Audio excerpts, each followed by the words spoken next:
கீரை போட்டு ஒரு பருப்பு குழம்பு.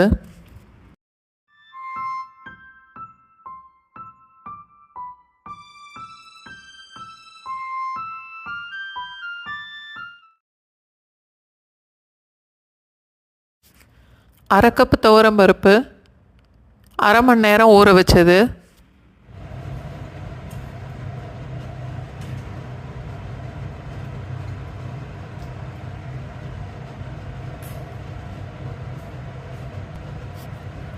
ஒன்றரை கப் அளவுக்கு தண்ணி சேர்த்துட்டு அரை ஸ்பூன் மஞ்சள் தூள், அரை ஸ்பூன் நெய் சேர்க்கணும்.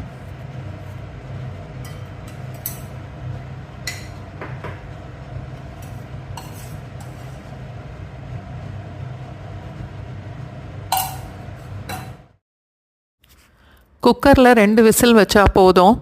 பருப்பு ஊற வச்சுருக்கிறதுனால 2 விசில்லையே பாதிக்கு மேலே வெந்துடும்.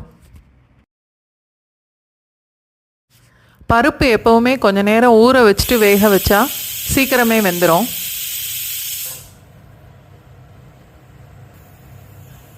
ரெண்டு டேபிள் ஸ்பூன் தேங்காய், 5 இல்லை 6 மிளகாய் வத்தல், 1 டீஸ்பூன் சீரகம் எல்லாத்தையும் சேர்த்து நல்லா அரைக்கணும். சேனல் சப்ஸ்கிரைப் பண்ணவங்களுக்கு ரொம்ப நன்றி.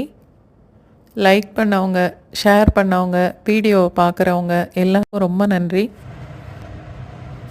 ஒரு சின்ன நெல்லிக்காய் அளவுக்கு புளி,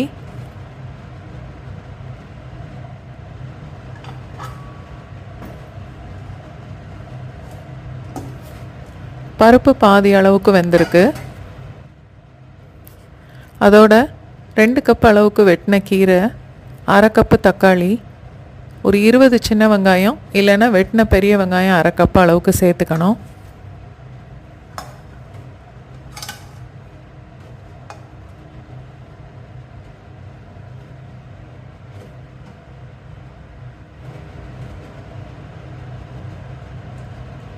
அதோட அரை கப் அளவுக்கு கரைச்சி வச்ச புளி தண்ணி, அரைச்சி வச்ச தேங்காய் பேஸ்ட்டு, இந்த மிக்சியை அலசி கொஞ்சம் தண்ணி,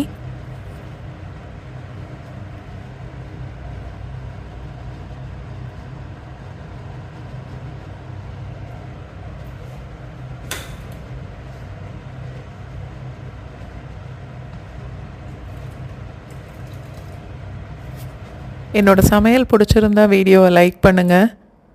உங்களுக்கு தெரிஞ்சவங்களோட வீடியோவை ஷேர் பண்ணுங்கள். உங்களுக்கு ஏதாவது சஜஷன்ஸ் இருந்துச்சுன்னா என்னோடய கமெண்ட்டில் போடுங்க. தேவையான அளவுக்கு உப்பு, அதுக்கு மேலே தண்ணி வேணும்னா ஒரு அரை கப்பு சேர்த்துக்கலாம்.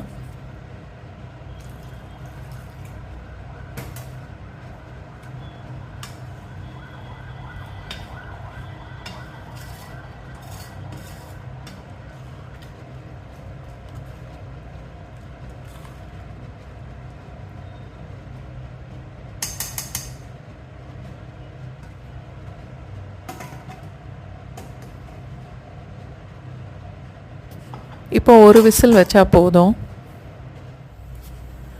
குக்கரில் சமைக்கும்போது அந்த மசாலா, காய்கறி இதோட வாசனையெல்லாம் ரொம்ப நல்லாயிருக்கும். அதனால் நான் எப்போவுமே சைவம் அசைவம் எதுனாலும் குக்கர்லேயே தான் சமைப்பேன். நீங்களும் இதை ட்ரை பண்ணி பாருங்கள்.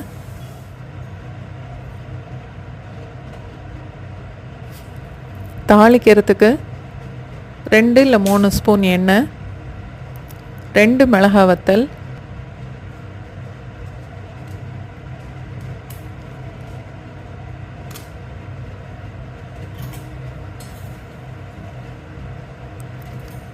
ஒரு ஸ்பூன் கடுகு, 1/4 ஸ்பூன் வெந்தயம். சேனல் சப்ஸ்கிரைப் பண்ணிவிட்டு பக்கத்தில் உள்ள பெல் ஐக்கான் ப்ரெஸ் பண்ணிங்கன்னா நான் புது வீடியோஸ் போடும்போது உங்களுக்கு நோட்டிஃபிகேஷன் வரும். அரை ஸ்பூன் பெருங்காயம், 2 ஸ்பூன் குழம்பு மிளகாத்தூள். குழம்பு மிளகாத்தூள் இல்லைன்னா சாம்பார் பொடி சேர்த்துக்கலாம். ஒரு கொத்து கருவேப்பிலை. குழம்பு மிளகாத்தூள் ரெசிபி என்னோடய பொடி பிளேலிஸ்ட்டில் இருக்கும், செக் பண்ணி பாருங்கள். என்கிட்ட இன்றைக்கி வடகம் இல்லை. உங்கள் வீட்டில் வடகம் வச்சுருந்தீங்கன்னா வடகம் போட்டு தாளித்து பாருங்கள், ரொம்ப நல்லாயிருக்கும். தாளிச்சதை குழம்போடு சேர்த்து ஒரு தடவை நல்லா கொதிக்க விடணும்.